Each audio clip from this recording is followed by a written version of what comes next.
El tema del campamento de este año es el cristianismo, una religión mal representada. Y supongo que si les preguntaran, bueno, ¿qué es lo que está mal representado en el cristianismo? Tendrían una serie de respuestas diferentes.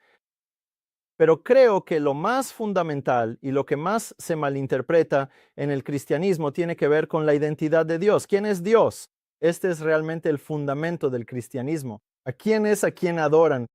¿Y cuál es la visión que tienen del Dios al que adoran? Así que hoy quería explorar este aspecto. Al observar la visión cristiana más común sobre Dios, que es la Trinidad, y queremos verla en cuanto a lo que Jesús tiene que decir al respecto. Así que esto se titula La Trinidad según Jesús. Y por supuesto, creo que no hace falta decir que el cristianismo se trata de Cristo y de las enseñanzas de Cristo, y de seguir el ejemplo de Cristo, y de creer y predicar aquellas cosas que Jesús enseñó y predicó. De eso se trata realmente el cristianismo.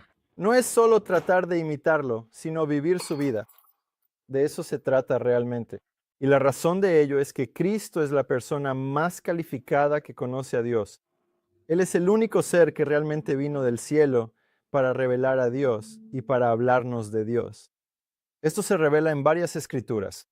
Mateo 11:27 es uno claro que dice, todas las cosas, Jesús hablando, todas las cosas me fueron entregadas por mi Padre. Y nadie conoce al Hijo sino el Padre, ni nadie conoce al Padre sino el Hijo, y aquel a quien el Hijo lo quiera revelar. Y este es un versículo muy interesante porque solo hay un ser en todo el universo que realmente sabe cómo es el Padre. ¿No es así? No hay nadie más. Es solo Cristo. Y el propósito y la misión de Cristo es realmente revelarlo y darlo a conocer. Ese fue todo su objetivo al venir del cielo a la tierra, revelar a Dios claramente. El pecado había causado que la humanidad tuviera una mala comprensión de Dios, una idea errónea de Dios y de su carácter. Así que la misión de Cristo fue venir y revelarlo. Y por eso encontramos que cuando Dios se comunica con el hombre, su revelación más clara es en realidad a través de su Hijo. Hebreos nos dice eso. Hebreos 1, versículos 1 y 2 dice, Dios, habiendo hablado muchas veces y de muchas maneras en otro tiempo a los padres por los profetas, en estos postreros días nos ha hablado por el Hijo, a quien constituyó heredero de todo y por quien asimismo hizo el universo. Es interesante aquí cómo el apóstol, al escribir esto, hace un contraste en los medios de comunicación de Dios. Dice que en un momento dado, de diversas formas y medios, Dios habló a los profetas, pero en estos últimos días habló a través de su Hijo. ¿Cuál de las dos es la forma más clara de hablar? Obviamente es a través del Hijo, porque el Hijo es quien mejor conoce al Padre, por eso vino del cielo a la tierra. Eso nos da un poco de apreciación y una perspectiva sobre eso. Lo que tenemos contenido para nosotros en el Nuevo Testamento es una revelación mucho más clara de lo que Dios comunica que lo que tenemos disponible en el Antiguo Testamento. Ahora bien, Dios es quien revela y manifiesta ambos. No hay duda de eso. Pero cuando vino el Hijo, eso abrió un capítulo totalmente nuevo.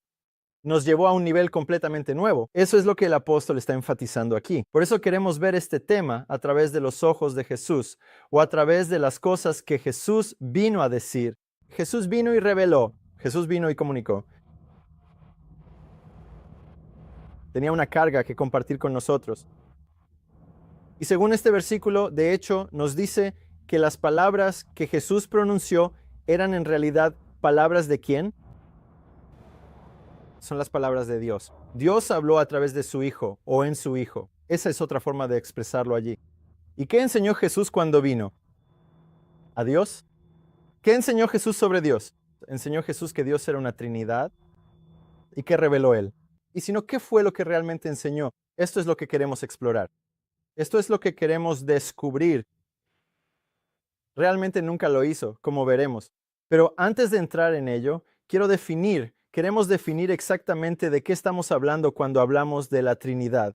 La definición de la Trinidad, en la que creen los cristianos, se resume muy bien en esta frase de aquí, que hay un solo Dios, Padre, Hijo y Espíritu Santo, una unidad de tres personas coeternas, que tres personas conforman un solo Dios. La razón por la que quiero definir esto es porque mucha gente dice, bueno, ya sabes, esta Trinidad dice esto. pero mi Trinidad es diferente y la definen a su manera, y así sucesivamente.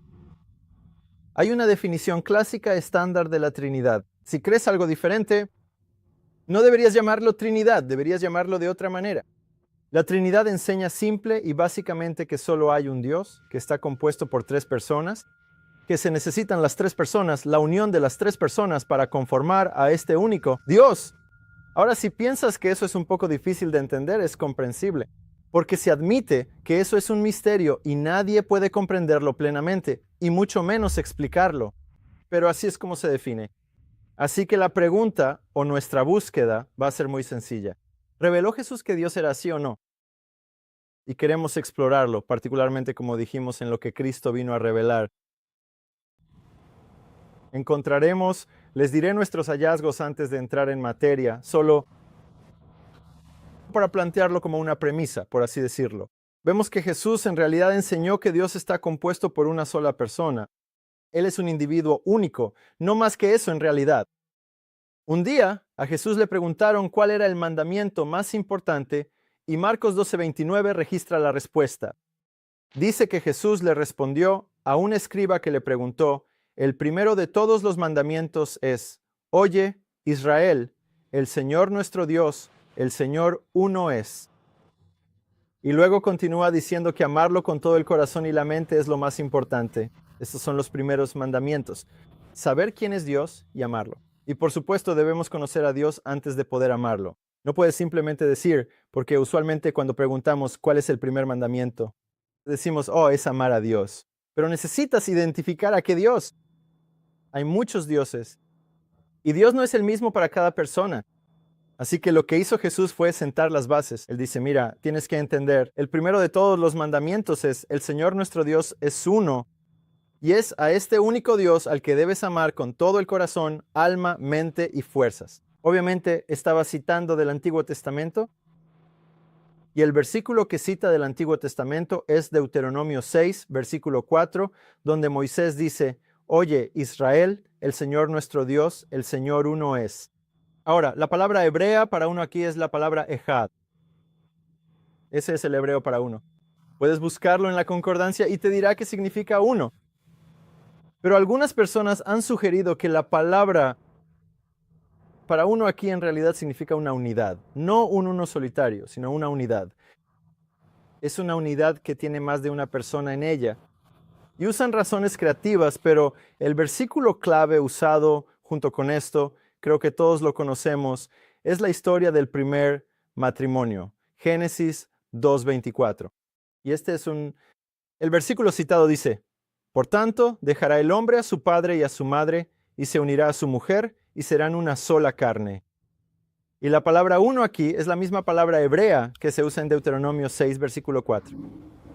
El Señor nuestro Dios, el Señor uno es. La misma palabra hebrea, y así el razonamiento va más o menos así. Adán y Eva eran dos personas y se decía que eran uno. Y por lo tanto Dios es más de una persona, pero sigue siendo uno. Dios es en realidad tres.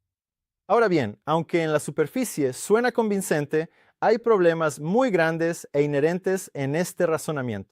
Vamos a explorar solo algunos, porque esto es algo con lo que me enfrento a menudo y quiero abordarlo. Porque mucha gente se confunde con eso. En primer lugar, 2 no es igual a 3, ¿correcto?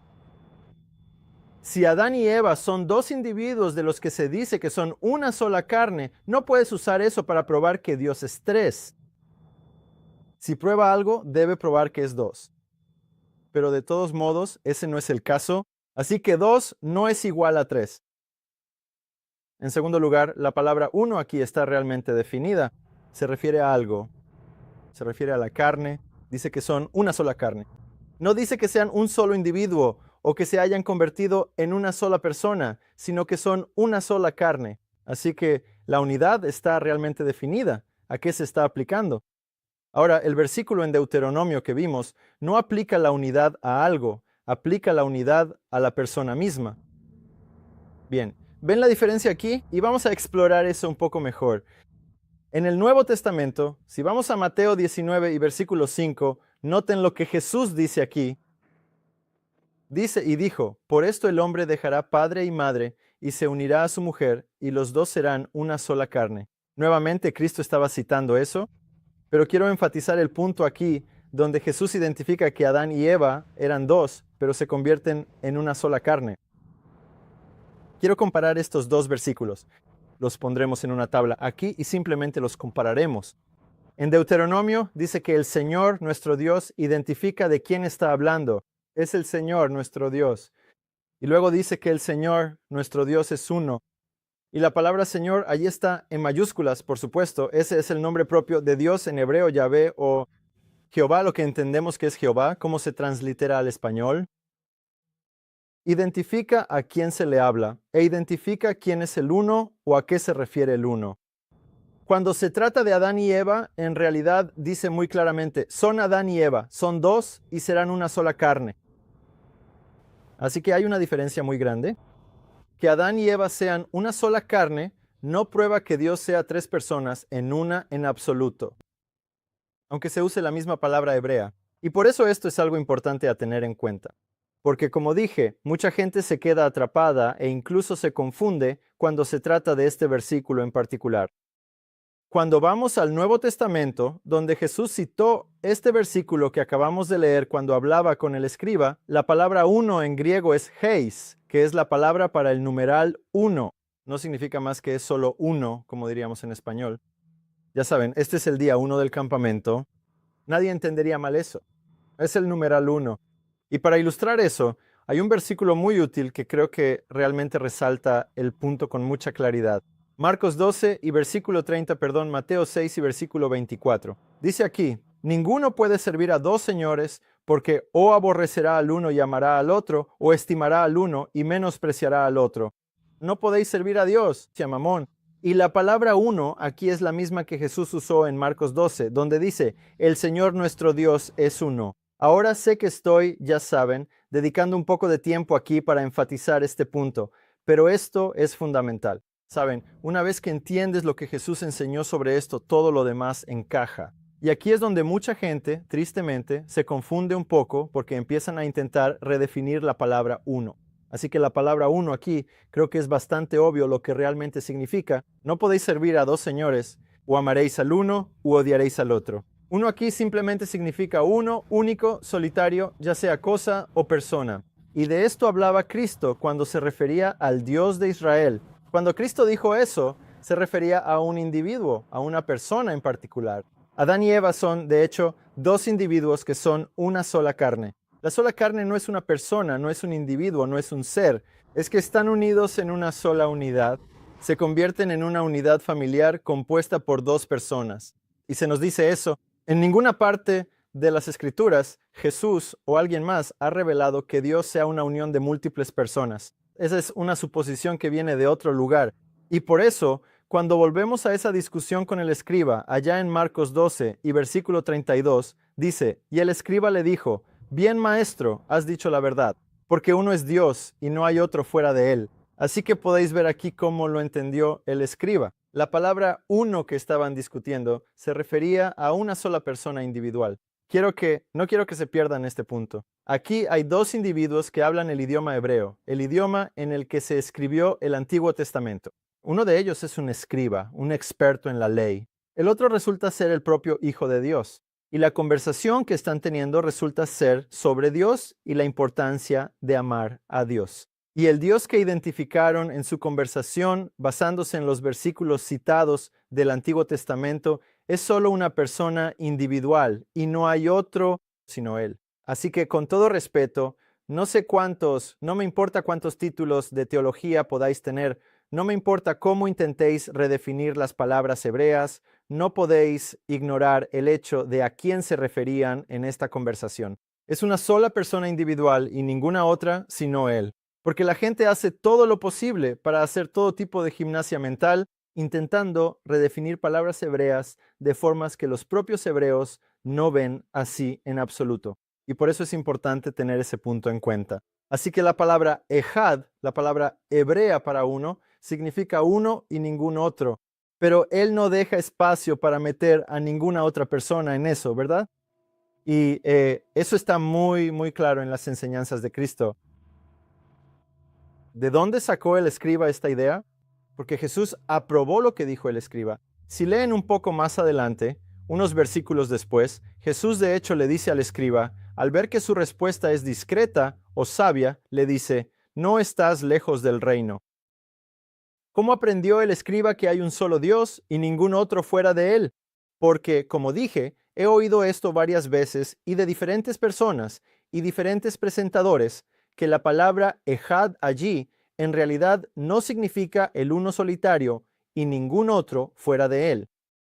Si de hecho regresan a Deuteronomio, de donde se cita ese versículo, solo unos capítulos, no lejos de Deuteronomio 6:4, solo unos capítulos antes, noten lo que dice Deuteronomio 4:35.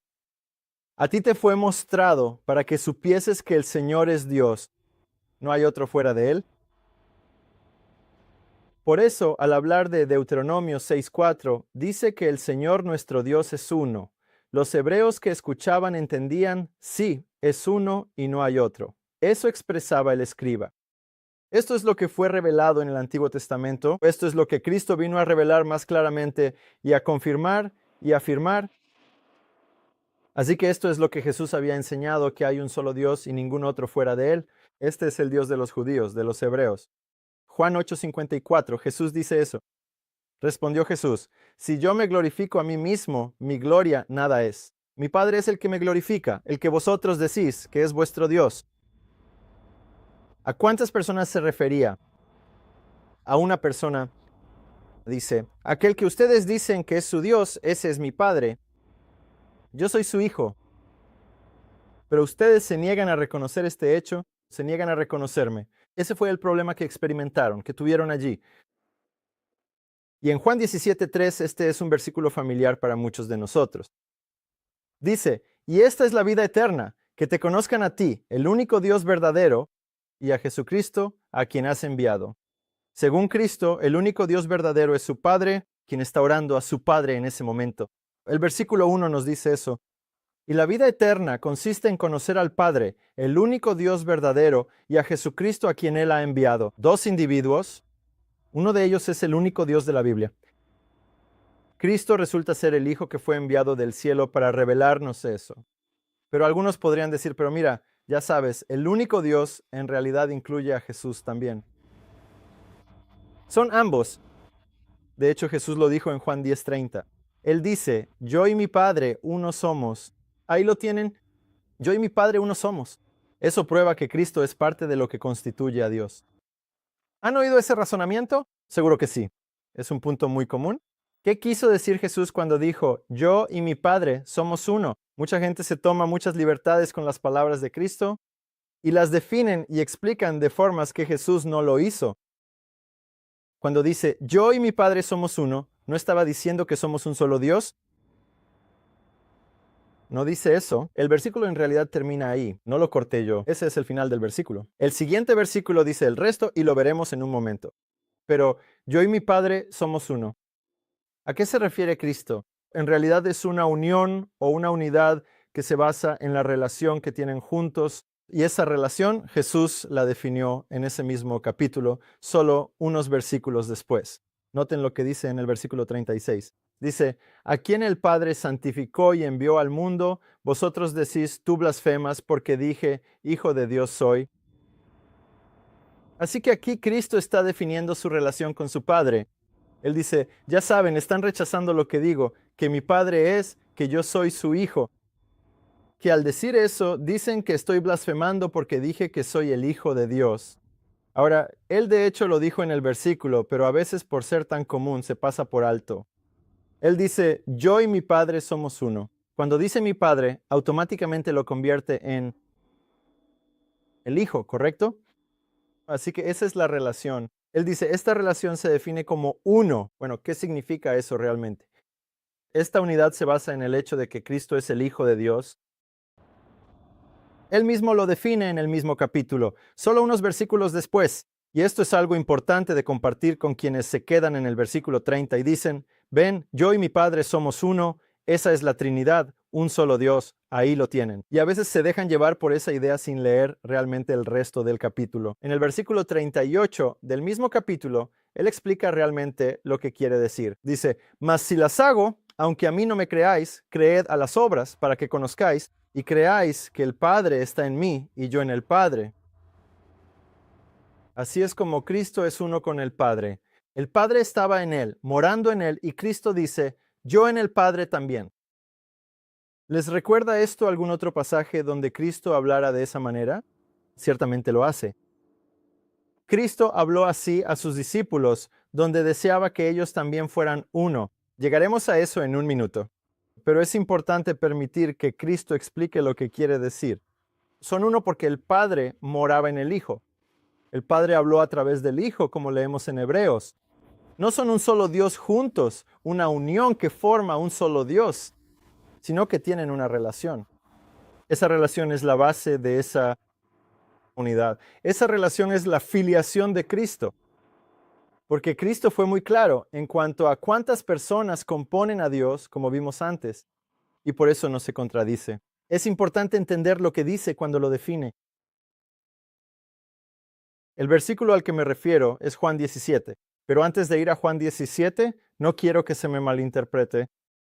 La unión de Cristo con el Padre, la relación que tiene, al ser el Hijo de Dios, lo hace poseedor de la misma naturaleza de su Padre. En otras palabras, tiene la naturaleza de Dios. Él es Dios por naturaleza. Él es plena y completamente divino. Él es deidad.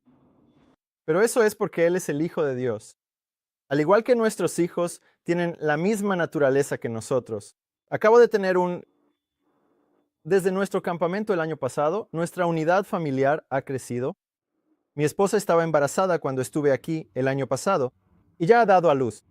Así que tenemos una pequeña bebé. Y resulta que es un ser humano.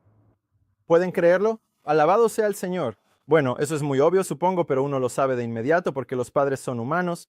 Ella heredó nuestra naturaleza. Ahora, Dios puso ese principio en la humanidad para enseñarnos algo, para que cuando oigamos que Dios se revela que tiene un hijo, nos ayude a entender y apreciar que el hijo tiene la misma naturaleza que el Padre. Y esa es la base de su divinidad. Pero en Juan 17 Jesús explica esta unidad cuando habla con los discípulos. Y aquí es donde ese razonamiento empieza a fallar cuando malinterpretamos las palabras de Cristo. Dice versículo 21, para que todos sean uno, como tú, oh Padre, en mí y yo en ti, que también ellos sean uno en nosotros, para que el mundo crea que tú me enviaste.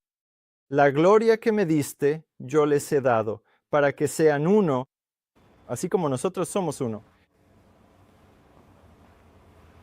Así que la unión entre el Padre y el Hijo, esa unidad, debe reflejarse en los discípulos.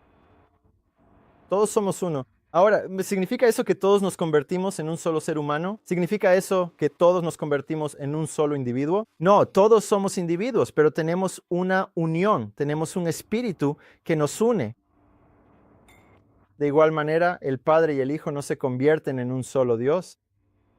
En realidad son dos individuos. Uno de ellos es Dios, el otro es el Hijo de Dios, como Cristo declaró. Así que esa unidad y esa unión es importante entenderla de la manera en que Jesús mismo la explicó. Aquí hay otro versículo. Este es un versículo interesante donde Jesús les hablaba a los judíos, a los fariseos y a los judíos incrédulos. Juan 5:37. Dice, también el Padre que me envió ha dado testimonio de mí. Nunca habéis oído su voz, ni habéis visto su aspecto. No estoy seguro de si han reflexionado mucho sobre ese versículo. Yo lo hice hace poco y realmente me hizo pensar, ¿de qué estaba hablando Jesús? Aquí está él hablando con los judíos. Él está diciendo, miren, el Padre, Él dio testimonio de mí. Él dio testimonio de mí. Y nunca han oído su voz ni visto su apariencia. ¿A qué se refería? ¿Cuándo dio el Padre testimonio del Hijo donde hubo una voz y hubo una forma? ¿Se les ocurre algún incidente? Solo hay un incidente en realidad, es el bautismo. A lo que Cristo se refería aquí es al bautismo y al testimonio que dio el Padre mediante una voz y una forma. Dice que no vieron, que no oyeron eso, que no estaban allí, pero Él testificó, Él dio testimonio de mí. De hecho, aunque hubieran estado allí, quizá no habrían creído, porque seguro habrían oído la historia. Había otros allí, pero la palabra forma aquí es exactamente la misma palabra que se aplica al Espíritu Santo en Lucas 3:22, refiriéndose, por supuesto, al bautismo. Dice, y el Espíritu Santo o el Espíritu Santo descendió en forma corporal como una paloma sobre él, y vino una voz del cielo que decía, Tú eres mi Hijo amado, en ti tengo complacencia. Ahora, esta es una historia muy interesante porque muchas veces la historia del bautismo es una de las historias de prueba a las que la gente suele acudir para intentar demostrar que Dios es una Trinidad. Y el razonamiento es algo como esto. Está Jesús en el agua y está el Espíritu Santo allí en forma de paloma entre el cielo y la tierra, y la voz del Padre desde el cielo hablando. Ahí lo tienen, tres en un solo Dios. ¿Han oído ese razonamiento? Seguro que han oído ese razonamiento. Ahora, lo interesante aquí es primero que no es así como los versículos explican la presencia de, ya saben, el Padre y la voz y el Espíritu Santo y demás. Pero Cristo le atribuye al Padre la responsabilidad tanto de la voz como de la forma, ¿correcto? ¿Me siguen? La forma no era alguien más manifestándose. Jesús dijo, no han oído la voz de mi Padre ni han visto su forma. La forma se debió a lo que el Padre hizo y la voz se debió a lo que el Padre hizo. Una persona en el cielo que habló con su propia voz y que también glorificó a su Hijo en la tierra, enviando su Espíritu como gloria y luz en forma de paloma. Eso era lo que estaba pasando en el bautismo. Y a esto es a lo que Jesús se refería. Tanto la voz como la forma eran del Padre en cuanto a la persona que era responsable de ellas. Verán, el Espíritu del Padre estaba en el Hijo. Jesús lo dijo, el Padre está en mí y yo en él. El bautismo fue una manifestación visible y una señal del Padre morando en el Hijo. La luz bajó del cielo y permaneció sobre Cristo, y más tarde Juan el Bautista dice que Dios no da su Espíritu por medida a su Hijo.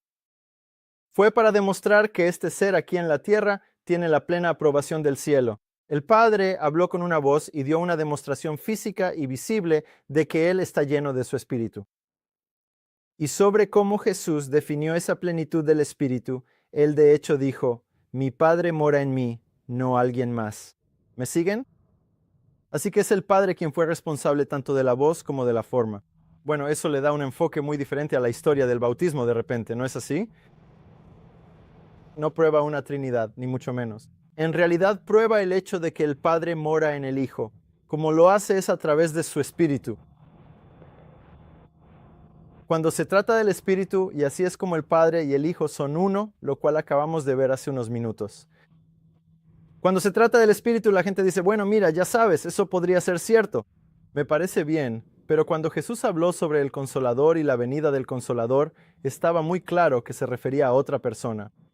Y esa es la tercera persona, ese es el tercer miembro de la Trinidad. Y el versículo que se suele citar es Juan 14, versículos 16 y 17. Jesús hablando, y yo rogaré al Padre, y os dará otro consolador, para que esté con vosotros para siempre, el Espíritu de verdad, al cual el mundo no puede recibir, porque no le ve ni le conoce, pero vosotros le conocéis, porque mora con vosotros y estará en vosotros, en ustedes. Y por lo general la gente dirá, bueno, ahí lo tienen, dice, hay otro consolador, no el mismo, sino otro. Este es el Espíritu Santo que se identifica como el consolador. Esta es la tercera persona, Padre, Hijo y Espíritu. Ahí lo tienen, ahí está la Trinidad. Este es uno de los versículos más populares usados para probar que el Espíritu es una persona distinta al Padre y al Hijo. Ni siquiera necesito preguntarles si han oído eso. Todo el mundo, este es uno de los versículos clave para probar que el Espíritu es una persona diferente. ¿Qué quiso decir Jesús? ¿Es esto lo que él enseñaba? ¿Acaso él, al final de su misión en la tierra, ya saben, con sus discípulos en el aposento alto, les soltaría esta nueva enseñanza que es inconsistente, tal como la interpretan los trinitarios, que es inconsistente con todo lo demás que él reveló? ¿Qué quiere decir en realidad? ¿Qué es esto o quién es esta otra persona? Si seguimos leyendo, él mismo lo explica sin necesidad de preguntarle a ningún teólogo ni a nadie más. Cristo mismo lo explica. Versículo 18. Él dice, no los dejaré huérfanos. Vendré a ustedes. De algún modo, estas palabras de Cristo no parecen tener tanto impacto en algunas personas como las palabras otro consolador. Mucha gente se aferra a las palabras otro consolador y es como si fuera todo lo que Cristo habló sobre el tema, pero ese no es el caso. El mismo Jesús, en la misma conversación, probablemente en el mismo instante, dijo en realidad, al decir otro consolador, vendré a ustedes. Saben, un día alguien le pidió a Jesús que viniera y sanara a la hija. Creo que estaba enferma o muerta. Y Jesús, no recuerdo bien la historia ahora, pero sí recuerdo la respuesta de Jesús. Jesús dice, yo iré. ¿Recuerdan eso? ¿Y qué creen que entendió la persona cuando Jesús dijo, yo iré? ¿Creen que entendió que Jesús podría enviar a uno de los discípulos en su lugar? Él entendió que Cristo mismo vendría. Eso es exactamente lo que pasó. Ahora, cuando Jesús, la misma persona, dice las mismas palabras, ¿por qué deberíamos entenderlo de forma distinta? Es Jesús quien realmente dice, vendré a ustedes, a los discípulos. Ahora bien, no hay duda en sus mentes sobre lo que entendieron, sobre quién vendría. Y vamos a ver eso en un minuto. Pero Jesús define que este otro consolador no es otro, sino Él mismo. Pero obviamente sería en una forma diferente, porque Cristo no regresó a sus discípulos en la carne como un ser humano, como caminó y habló con ellos en la tierra. Él regresó por su espíritu, y era su espíritu, no el espíritu de alguien más. Y los discípulos se preguntaban sobre eso. En unos versículos más adelante, así es como reaccionó uno de los discípulos, Judas, versículo 22. Judas le dijo, no el Iscariote, Señor, ¿cómo es que te manifestarás a nosotros y no al mundo? Quiero que noten algo aquí. Esta es una cuestión de cómo, no una cuestión de quién. ¿Correcto? Eso es lo que dice. Dice, ¿cómo vas a hacer esto? Judas, hablando en nombre de todos los discípulos, en realidad entendió quién venía. Según este versículo, él entendió que era Jesús mismo quien venía. Lo sabemos porque dice, ¿cómo es que tú o usted, en el español que usamos hoy, cómo es que te manifestarás a nosotros y no al mundo? No tenían ninguna duda sobre quién venía. Sabían que era el orador, Jesús. El mismo que les había dicho, les enviaré otro consolador, quien unas palabras después les dijo, vendré a ustedes. Ellos entendieron lo que quiso decir. Su pregunta fue, Señor, ¿cómo vas a hacer eso? ¿Cómo vendrás para que te veamos, pero el mundo no te vea?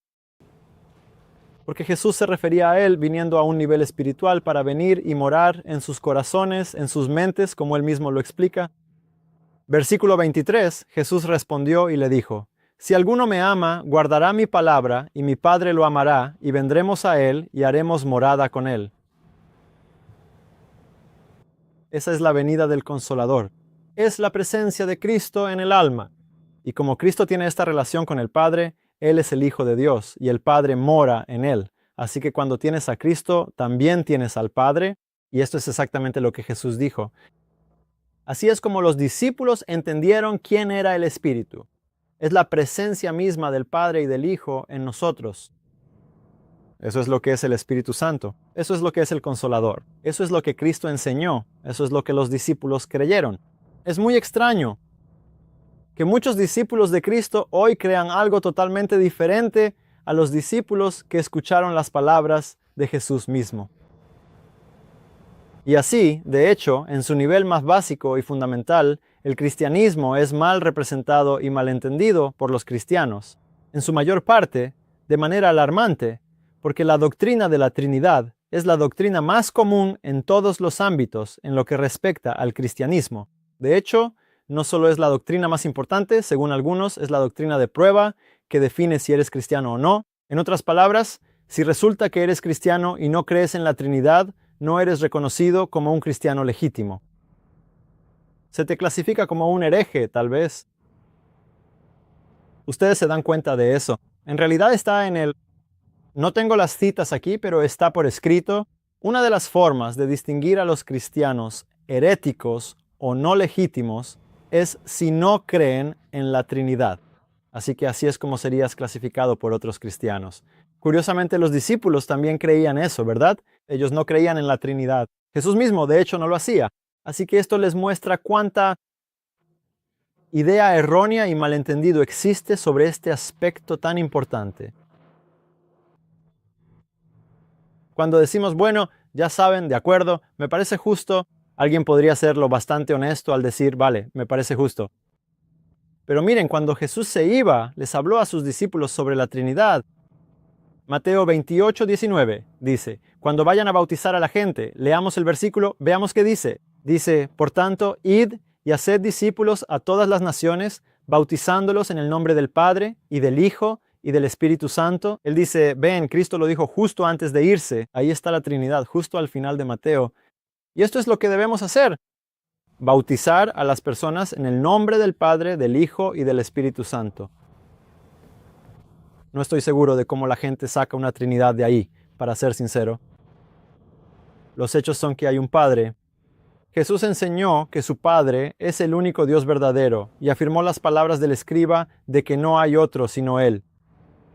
Hay un Hijo, Jesús es el Hijo de Dios. Él enseñó eso muy claramente. Y definitivamente hay un Espíritu Santo. No hay duda alguna sobre eso. Jesús enseñó a sus discípulos que ese Espíritu que vendría no es otro que Él viniendo a morar en ellos, y al venir a morar con ellos, los uniría con el Padre. Así que es la presencia del Padre y del Hijo a un nivel espiritual e invisible. Y cuando eres bautizado, eres llevado a la unión con el Padre y el Hijo. Y por supuesto, el medio que te une con el Padre y el Hijo no es otro que el Espíritu Santo. Porque es algo importante a tener en cuenta. Este versículo no dice muchas de las conclusiones que mucha gente saca de él. La palabra Dios ni siquiera se menciona en este versículo. No dice que estos tres sean un solo Dios. No dice que estos tres sean personas. Ni siquiera define la relación entre ellos. Pero Jesús lo hace previamente en su enseñanza. Así que les está dando esta instrucción basada en lo que les había estado enseñando todos estos años, que estuvo con ellos esos 3 años y medio. Así que no puede de repente ahora soltarles algo que se tome como una contradicción a todo lo que dice. Hay un hermoso versículo en la epístola a los Efesios que resume esto muy, muy bien. Efesios 2:18. Y aquí Pablo dice, porque por medio de Él, es decir, Cristo, refiriéndose a Cristo en el contexto, porque por medio de Él, ambos tenemos acceso, es decir, judíos y gentiles, ambos tenemos acceso por un mismo espíritu al Padre. Quiero que piensen en este versículo por un momento. A través de Cristo, dice Pablo, tenemos acceso por un mismo espíritu al Padre. Aquí se menciona al Padre, se menciona al Hijo y se menciona al Espíritu. Alguien podría decir, ahí lo tienes, esa es la Trinidad. Eso no es lo que Pablo está diciendo. Pablo básicamente nos está diciendo que solo hay un vínculo entre nosotros y Cristo. Nosotros y el Padre, y ese vínculo es Cristo. ¿Y cómo es eso para nosotros hoy? Es a través de ese único Espíritu. Saben, la Biblia nos dice que solo hay un mediador entre Dios y el hombre. ¿No es así? Jesús dice, yo soy el camino al Padre. Nadie viene al Padre sino por mí. Él es el único camino. No hay nadie más. Y así, cuando Pablo dice aquí, por medio de Él, por medio de Cristo, tenemos acceso por un solo Espíritu. Ese único Espíritu no puede ser otro que Cristo, porque solo Cristo es el camino al Padre. ¿Me siguen? Así que enseñar que el Espíritu es alguien más es enseñar que hay otro camino al Padre además de Cristo, lo cual va en contra de todo lo que Cristo enseñó. Así que este único Espíritu es el medio por el cual Cristo nos conecta con el Padre. Él habita en nosotros por su Espíritu y eso nos da acceso al Padre. Este es el significado de las palabras que están escritas en este versículo. Y esto nos ayuda a entender por qué Jesús dijo esas palabras cuando se trata del bautismo. Y eso es exactamente lo que los discípulos hicieron y enseñaron. Enseñaron lo mismo que escucharon de los labios de Cristo. Porque en la instrucción sobre el bautismo, Jesús les dijo a sus discípulos, ya saben, deben ir a todas las naciones y deben enseñarles todas las cosas que yo les he mandado. ¿Verdad? ¿Conocen ese versículo? Deben enseñar lo que yo les enseñé. Así se hacen discípulos de ellos. Y así los discípulos enseñaron esta misma verdad. Hechos 3:13 es un versículo muy bueno al que me gusta recurrir porque es muy claro. ¿Hacia dónde vamos ahora? Aquí vamos. Hechos 3:13. Pedro está hablando. Fíjense en lo que dice. El Dios de Abraham, de Isaac y de Jacob, el Dios de nuestros padres, ha glorificado a su Hijo Jesús, a quien ustedes entregaron y negaron en presencia de Pilato, cuando él estaba decidido a soltarlo. Según Pedro, ¿quién es el Dios de Abraham, Isaac y Jacob? Es una sola persona que tiene un hijo, cuyo nombre es Jesús. ¿Correcto? Eso es lo que dice, el Dios de nuestros padres ha glorificado a su Hijo. Así que el Dios de los padres es el que tiene un hijo cuyo nombre es Jesús. Quiero que se detengan a pensar en eso por un minuto, porque en este sencillo versículo Pedro está, por supuesto, afirmando las palabras de Cristo e identificando claramente quién es el Dios del Antiguo Testamento. El Dios de Abraham, el Dios de Isaac y el Dios de Jacob es un solo individuo, el Padre de nuestro Señor Jesucristo. Se lo está diciendo a los judíos. Dice, ustedes son los que lo negaron en presencia de Pilato, pero él, por supuesto, lo resucitó y estaba hablando de la resurrección y demás. Pero no creo que sea difícil concluir o creer que el Dios del Antiguo Testamento tiene que ser el mismo Dios que el Dios del Nuevo Testamento, ¿verdad? Así que adoramos al único Dios. Dios no cambia. Y aquí está lo interesante de eso. Mucha gente que cree en la Trinidad, muchos teólogos que creen en la Trinidad, son lo bastante honestos para admitir que el Antiguo Testamento no revela realmente una Trinidad. ¿Han oído eso? Dicen, miren, no está claro en el Antiguo Testamento. Y dicen cosas como que hay indicios y hay sugerencias y, ya saben, pequeñas cosas. Que ahora que creemos en la Trinidad podemos verla en el Antiguo Testamento. Pero el Antiguo Testamento no enseña eso. La prueba más fácil de ello es la nación judía. La nación judía nunca creyó en una Trinidad. En otras palabras, Abraham no entendía ni creía que Dios fuera una Trinidad. Isaac, Jacob, todos los padres, ninguno de ellos entendió o creyó que Dios es una Trinidad. Ellos entendieron y creyeron que Dios es una sola persona. Una persona, no tengo que definir eso porque la gente oye uno y todavía mete a más de uno en ese uno. Así que tengo que ser claro en lo que me refiero, una persona. Ahora bien, sería algo alarmante para todas esas personas que murieron en la fe. Y entonces Dios vendría en el Nuevo Testamento. Y esto es lo que muchos trinitarios admiten. Dicen, bueno, ya saben, la Trinidad es una revelación que nos da el Nuevo Testamento. Es una revelación clara. Realmente no lo vemos con claridad en el Antiguo Testamento. Y no sé si se dan cuenta de lo que están diciendo. En otras palabras, están diciendo que el Dios que adoramos hoy es un Dios diferente al de Abraham, al de Isaac y al de Jacob. Eso, hermanos y hermanas, es un desastre. Eso es un desastre absoluto. O bien ellos tenían un concepto erróneo de Dios, buena suerte intentando convencer a la gente de eso, o nosotros tenemos un concepto erróneo de Dios como cristianos que creen en la Trinidad. Pedro aquí es muy claro en que el Dios de los padres es una sola persona. Es coherente con lo que Jesús enseñó, es lo que el Antiguo Testamento ha revelado. La nueva verdad no contradice la verdad anterior. Eso es lo que dice la gente, ya saben, hay una nueva revelación. Dios se reveló ahora de una manera nueva. Bueno, no puede contradecir cómo se reveló en el pasado, así que es un punto muy importante para tenerlo en cuenta. Gálatas capítulo 4 y versículo 6. Hablando del Espíritu, dice, y por cuanto sois hijos, Dios envió a vuestros corazones el Espíritu de su Hijo, el cual clama, Abba, Padre. El Espíritu de Jesús está en los corazones. En otras palabras, Jesús mismo es ese Espíritu. Eso es lo que indica la Escritura. Segunda de Corintios 3 y versículo 17 dice que, ahora bien, el Señor es el Espíritu, y donde está el Espíritu del Señor, allí hay libertad.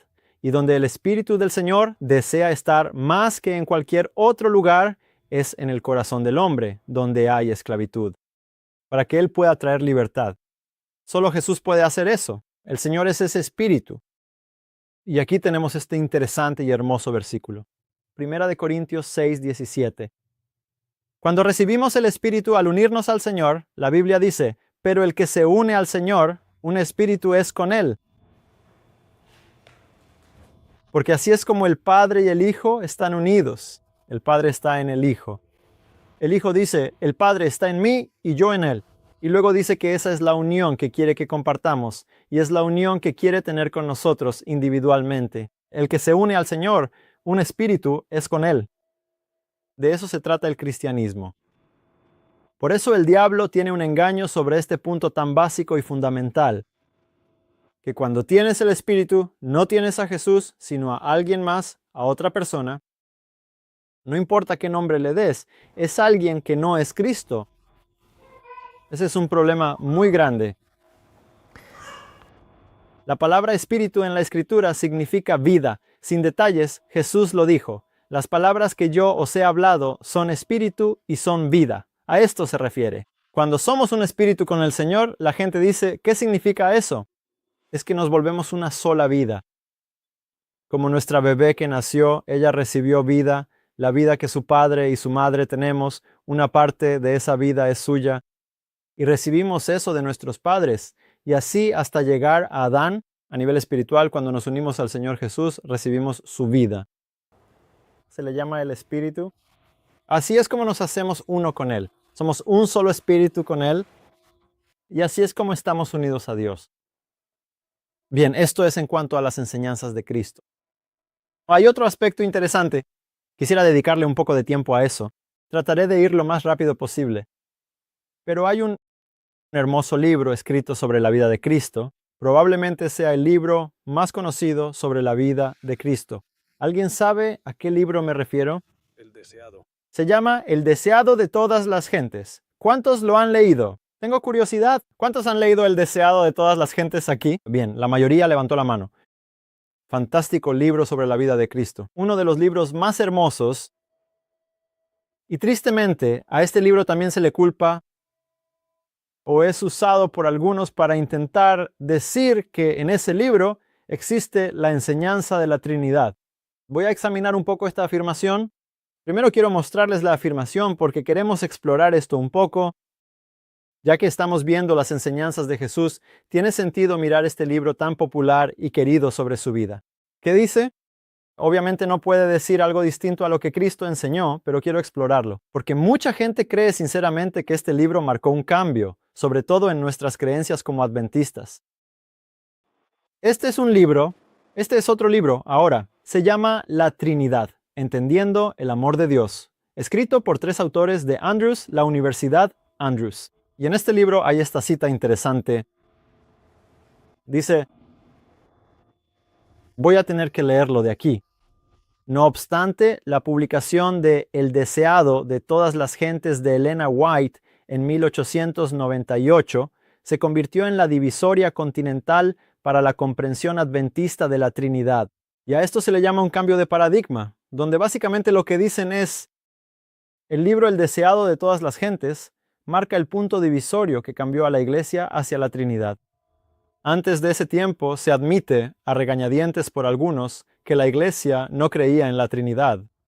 Pero debido a el deseado de todas las gentes, se ha producido un cambio tan drástico y dramático, que es un cambio de paradigma, y a lo que se reduce, uno piensa, vaya, el deseado de todas las gentes, bien, ¿dónde puedo encontrar eso?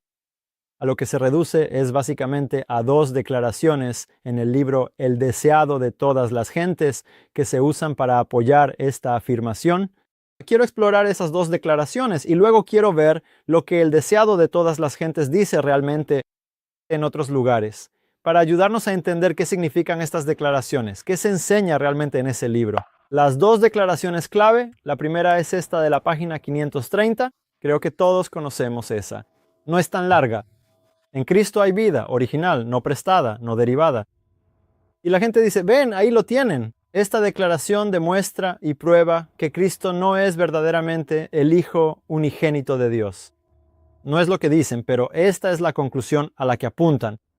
Cristo es Dios en y por sí mismo, independientemente del Padre. Él es poseedor de vida original, no prestada, no derivada, igual que el Padre. Él no recibió eso del Padre, es suya propia por sí mismo. ¿Qué significa eso realmente? En lugar de que yo intente decirles cosas, dejaré que la autora de estas palabras lo explique en sus propias palabras, desde el contexto de donde proviene esa declaración. Lo leeremos en contexto. Esto es lo que dice, refiriéndose a Cristo, dice, en Él estaba la vida, y la vida era la luz de los hombres. No es la vida física la que se especifica aquí, sino la inmortalidad, la vida que es propiedad exclusiva de Dios. El Verbo que estaba con Dios y que era Dios, tenía esta vida. La vida física es algo que cada individuo recibe. No es eterna ni inmortal, porque Dios, el dador de la vida, la vuelve a tomar. El hombre no tiene control sobre su vida, pero la vida de Cristo no era prestada. Nadie puede quitarle esta vida. Y continúa. Yo la pongo de mí mismo, dijo él. En él estaba la vida, original, no prestada, no derivada. Esta vida no es inherente al hombre, solo puede poseerla a través de Cristo. No puede ganarla, se le da como un regalo gratuito si cree en Cristo como su Salvador personal. ¿Captaron eso? Dice vida original, no prestada, no derivada, que es propiedad exclusiva de Dios, estaba en Cristo. Y esta vida puede ser nuestra vida y podemos poseer esta vida y se nos puede dar si creemos en Cristo, ¿correcto? En otras palabras, también podemos tener vida original, no prestada y no derivada. Y eso no nos hace miembros de una Trinidad. Eso no significa que seamos Dios solo porque tenemos esa vida. Así que Cristo realmente otorga esa vida. O sea, si lo piensan así, según lo que acabamos de leer, la vida original, no prestada y no derivada, puede ser dada. Según Elena White, la autora de estas palabras, puede ser dada. Podemos tenerla. Así que supongo que la pregunta es esta. Bueno, ¿se le dio a Cristo esa vida?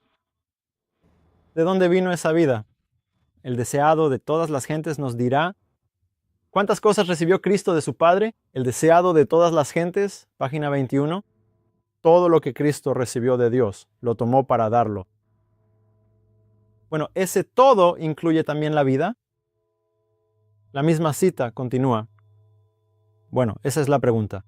¿Incluye eso la vida? Misma cita, página 21, el deseado de todas las gentes. Así, en las cortes celestiales, en su ministerio por todos los seres creados, a través del Hijo amado, la vida del Padre fluye hacia todos. Entonces, ¿qué tipo de vida es la vida del Padre? Es una vida original, no prestada, no derivada. Le fue dada al Hijo. Fluye a través del Hijo. Por eso el Hijo tiene vida original, no prestada y no derivada. Es la vida del Padre. Y podemos poseer eso. Y luego continúa. A través del Hijo regresa en alabanza y servicio gozoso una marea de amor hacia la gran fuente de todo. Y así, por Cristo, el circuito de beneficencia se completa, representando el carácter del gran dador. La ley de la vida. El Padre es la gran fuente de todo. Y esto es lo que significa esa declaración cuando usamos el mismo libro escrito por la misma autora para explicar. No es tan difícil. La siguiente declaración es una de las favoritas. Esta es la otra declaración que se usa del mismo libro y se usa con mucha frecuencia. Página 671. Creo que todos la conocemos. El pecado podría ser resistido y vencido solo mediante la poderosa agencia de la tercera persona de la deidad, que vendría con energía no modificada, sino en la plenitud del poder divino. Y ahí, por supuesto, se refiere al Espíritu Santo. Y la gente dice, ven, ahí lo tienen. El Espíritu Santo, la tercera persona de la deidad, eso es la Trinidad. Y al leer esa declaración de esta manera y llegar a una conclusión trinitaria, es como si la gente ellos descartan lo que eso significaría cuando contradice todo lo demás en el mismo libro, como veremos, y todo lo que Cristo enseñó. ¿Qué significa esto? El pecado solo puede ser resistido por este poderoso agente, la tercera persona de la deidad.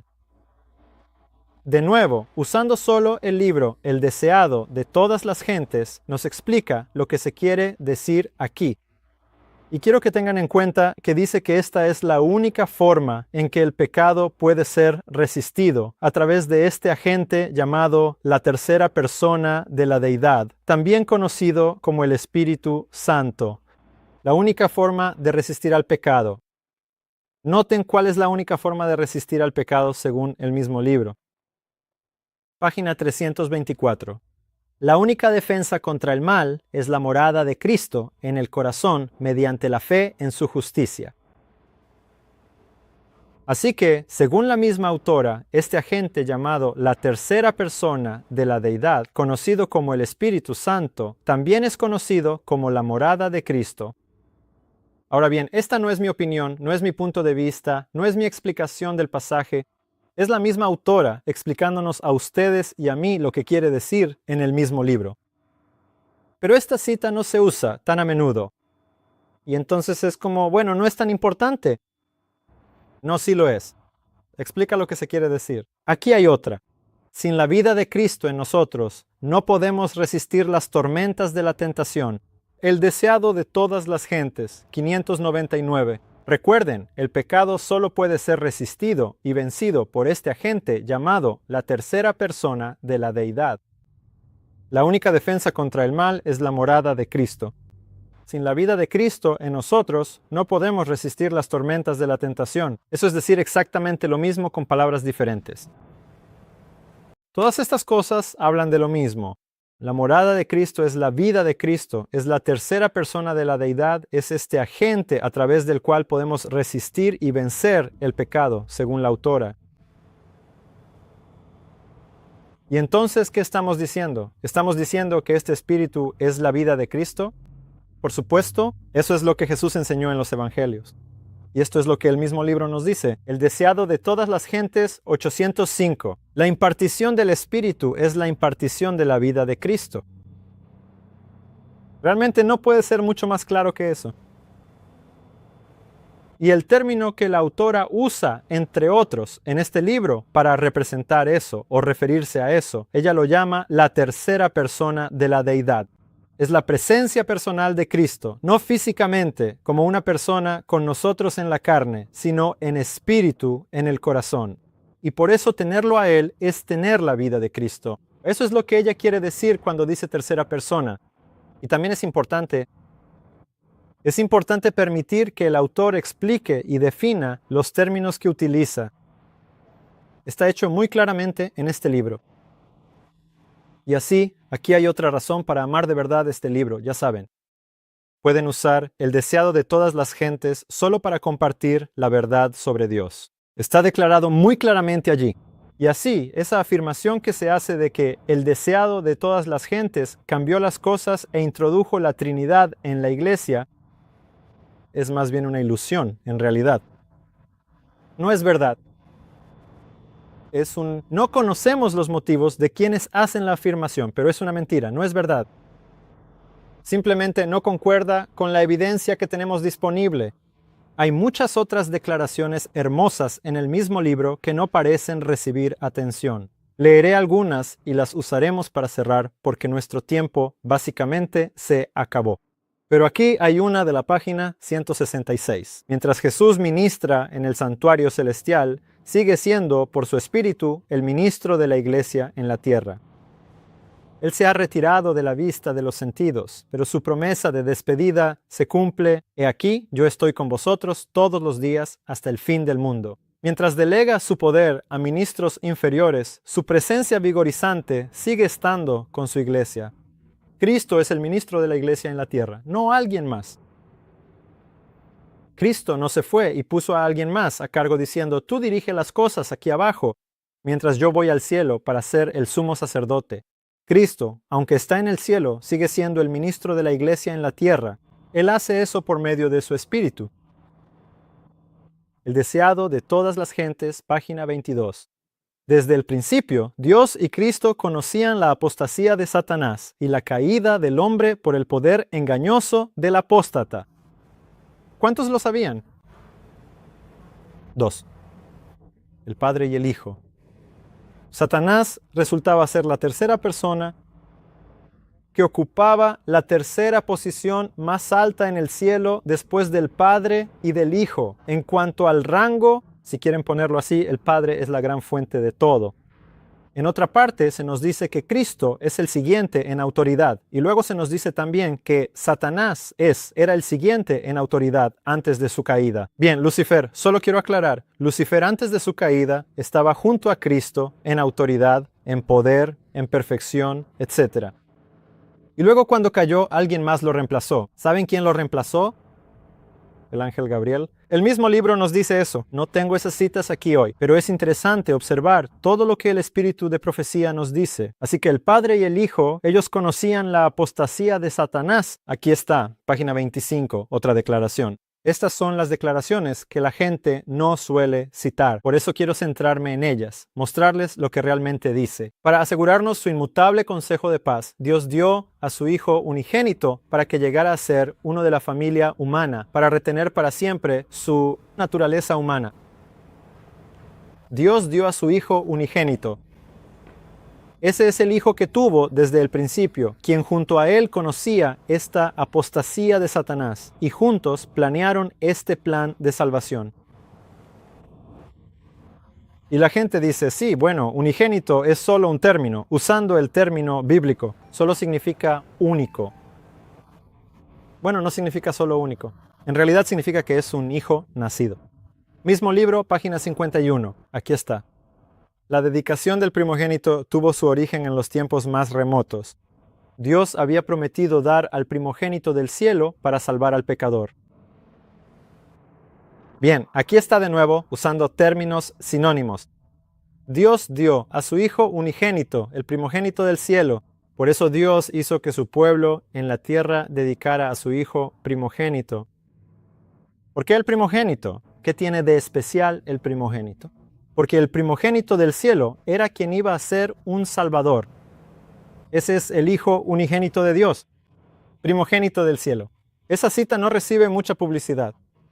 Así que hoy le estamos dando un poco de publicidad aquí, del mismo libro. Amén. Aquí hay otra. Esta habla sobre la creación. En el principio, el Padre y el Hijo habían descansado en el sábado tras su obra de creación. Cuando los cielos y la tierra fueron terminados, con todo su ejército, el Creador y todos los seres celestiales se regocijaron al contemplar la gloriosa escena. En aquel primer sábado, ¿cuántos descansaron?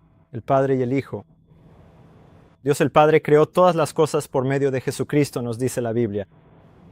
La obra de la creación es la obra de dos seres, el Padre y el Hijo, no tres. Nunca tres, jamás encontrarán eso. Eso es de El deseado de todas las gentes, página 769. Acabamos de leerlo. Y aquí está nuestra última cita. Como al principio, así será al final. El deseado de todas las gentes, página 770. Cielo y tierra se unirán en alabanza, y de sábado en sábado las naciones salvas adorarán con gozo a Dios y al Cordero. Eso es lo que pasó al principio. El Padre y el Hijo crearon y descansaron en el sábado. Y al final, todos los salvos en el reino de los cielos vendrán de un sábado a otro. ¿Para adorar a quién? A Dios y al Cordero. Así que solo tendría sentido que, mientras tanto, en todos los sábados que pasamos aquí en la tierra, adoremos a los mismos seres que adoraríamos en el cielo, ¿verdad? Aquí dice que solo dos, el Padre y el Hijo. Uno de ellos es el único Dios verdadero, y el otro es su Hijo unigénito y muy amado.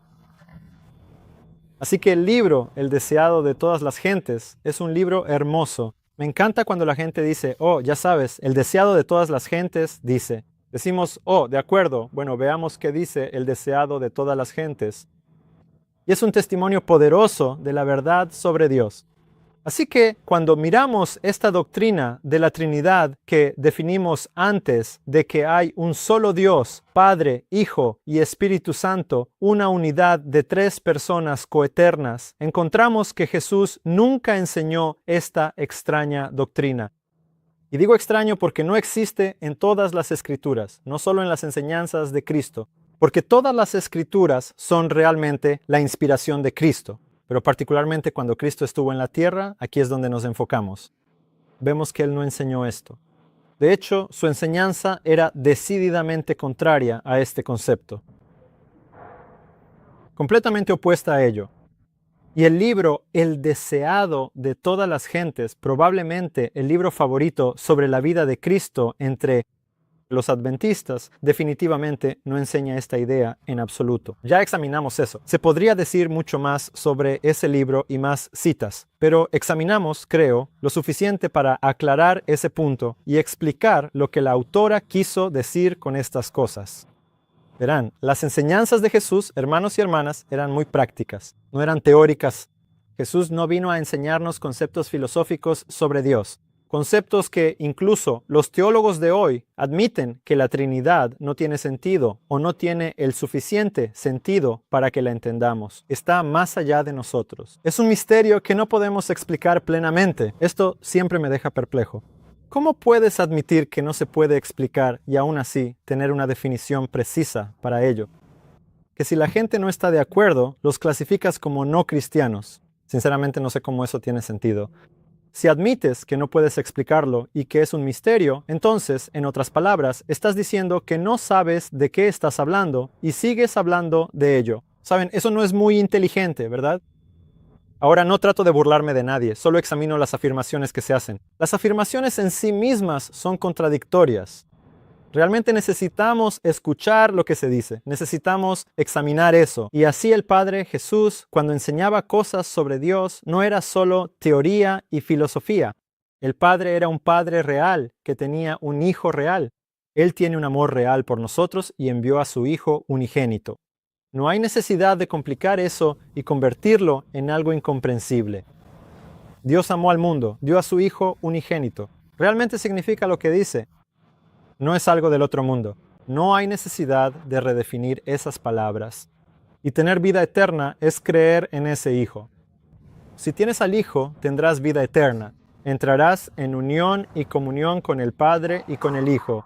Así que les pido que seamos cristianos, que sigan el ejemplo y las enseñanzas de Jesús. En cuanto a quién es Dios, porque eso afecta a quién adoramos y cómo nos relacionamos con este Dios. Para terminar, quiero hacer este desafío, este llamado, y también esta afirmación, que la doctrina de la Trinidad es en realidad incompatible con el cristianismo. Amén. Si te das cuenta de que no se encuentra en absoluto en las enseñanzas de Jesús, es totalmente ajena, es incompatible, no tiene nada que ver con el cristianismo. Y sé que es una afirmación un poco arriesgada, pero la hago con la esperanza de que después de que hayamos visto juntos lo que Jesús enseñó y lo que la Escritura tiene que decir al respecto.